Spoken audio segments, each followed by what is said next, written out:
कहते हैं मुजरिम चाहे कितना भी शातिर हो, एक न एक दिन वो कानून के शिकंजे में आ ही जाता है। इस तरह के कई मामले जुर्म की तारीख में दर्ज हैं जिनमें मुजरिम बेहद शातिर थे। वो वारदात को अंजाम देने के बाद लंबे समय तक कानून और पुलिस की आंखों में धूल झोंकते रहे।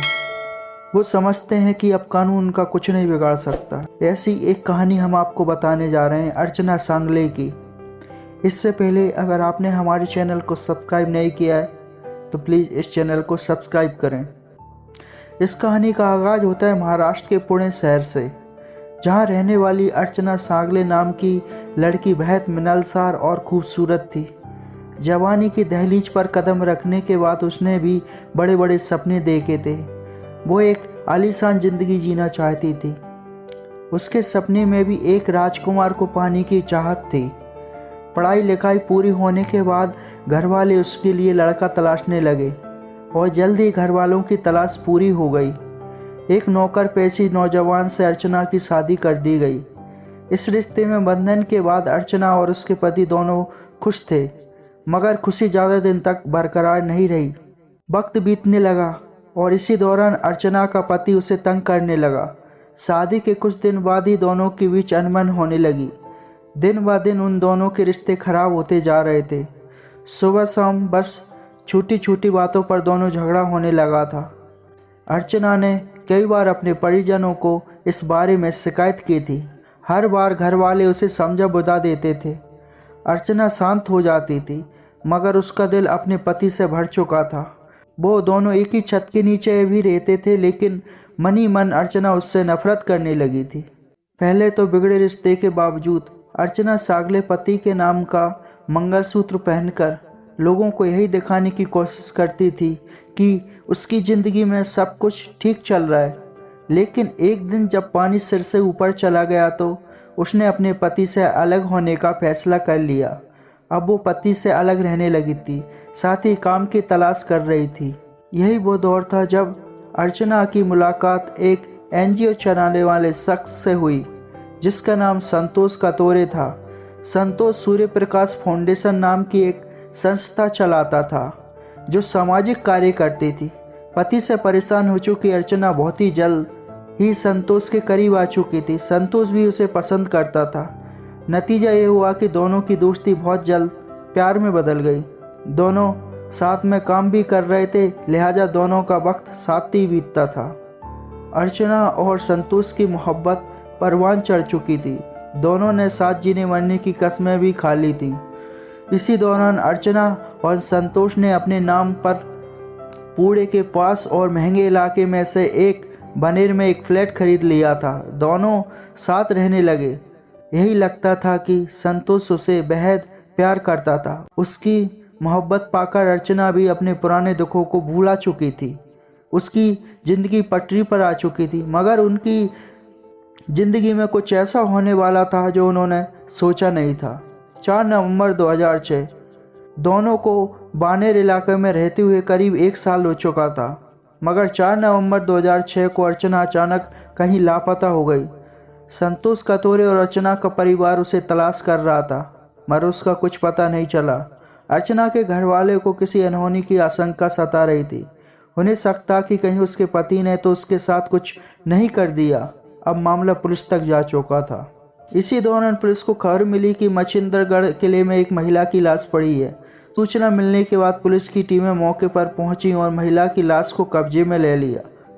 लिहाजा पुलिस ने मच्छिंद्रगढ़ किले के आसपास के इलाकों में और नज़दीकी थानों में पता किया, वहां कोई ऐसी महिला लापता या गुमशुदा तो नहीं। इधर अर्चना के पिता की तहरीर पर पुलिस ने कार्रवाई शुरू कर दी थी। उसके पति को हिरासत में लेकर पूछताछ की गई, लेकिन पुलिस ने पाया अर्चना के लापता हो जाने में उसका कोई हाथ नहीं। इसी दौरान मामले की जांच में जुटी पुलिस की किले में महिला की लाश मिलने का पता चला। पुलिस ने बिना देर किए अर्चना के घर वालों को वहां लेकर लाश की शिनाख्त कराई। घर वालों ने फौरन अपनी बेटी को पहचान लिया। अब साफ हो चुका था कि वो लाश अर्चना सांगले की है। पुलिस ने शिनाख्त हो जाने के बाद लाश का पंचनामा किया और पोस्टमार्टम के लिए भेज दिया। अब पुलिस यह जानना चाहती थी कि अर्चना की मौत की वजह क्या है। पोस्टमार्टम के अगले दिन जब पुलिस को मिली तो पता चला कि अर्चना सांगले का कत्ल गला घोंटकर किया गया था। 26 मई 2007 अर्चना की मौत से घर वाले टूट चुके थे। इसके बाद अर्चना के पिता ने संतोष कतोरे पर शक जताया।